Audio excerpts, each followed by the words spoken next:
But একটা কথা আমি যেটা বলতে চাই যে উনাদের একটা ফলস ধারণা তৈরি হচ্ছে যে they have overcome the crisis, সংকট থেকে তারা উপরে উঠে গেছে, সংকট আরো গভীর করেছে। এই বিগত নির্বাচনে আওয়ামী লীগের সংকট আরো গভীর হয়েছে, সরকারের সংকট আরো গভীর হয়েছে, এবং ওনারা যদি এখনই সেটা উপলব্ধি না করেন ও নির্বাচন চেষ্টা না করেন তাহলে ভবিষ্যৎ তাদের জন্য খুব ভালো না। এটা ওনাকে জিজ্ঞেস করবেন। আবার আমাদের বিএনপির ব্যাপারটা আমরা কে কাউকে আসো না আবাসন নিয়ে আমরা খুব ইন্টারেস্টেড না। আমরা মনে করি যে আমাদের বাংলাদেশের জনগণের উপরে আমাদের ভরসা, আমাদের পুরো আস্থা, সেই আস্থার উপরেই আমরা দাঁড়িয়ে থাকি। রাজনীতি আমরা করি বাংলাদেশের জনগণকে নিয়ে।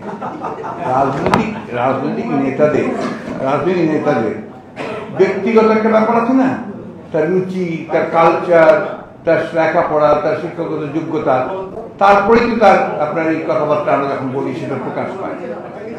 তো তার স্টেটমেন্টটি স্পিক করবে, বলবে যে সে কি ধরনের বক্তব্য রাখছে। এটা আমাকে বলতে হবে কেন, এটা আপনি ডিসাইড করবেন। উনি যে ধরনের কথাবার্তা বলেন সেগুলো সম্পর্কে আপনাদের অ্যাসেসমেন্টেই তো জনগণের অ্যাসেসমেন্ট আছে একটা। আমি তো কোনো মতেই এখানে কোনো কমেন্ট করবো না। বাট একটা কথা আমি যেটা বলতে চাই যে উনাদের একটা ফলস ধারণা তৈরি হচ্ছে যে they have overcome the crisis, সংকট থেকে তারা উপরে উঠে গেছে, সংকট আরো গভীর করেছে। এই বিগত নির্বাচনে আওয়ামী লীগের সংকট আরো গভীর হয়েছে, সরকারের সংকট আরো গভীর হয়েছে, এবং ওনারা যদি এখনই সেটা উপলব্ধি না করেন ও নির্বাচন চেষ্টা না করেন তাহলে ভবিষ্যৎ তাদের জন্য খুব ভালো না। এটা আপনাকে বুঝে নিতে হবে। এটার জন্যই তো আপনি আর আমি তো কারণে অদৃশ্য বলেছি।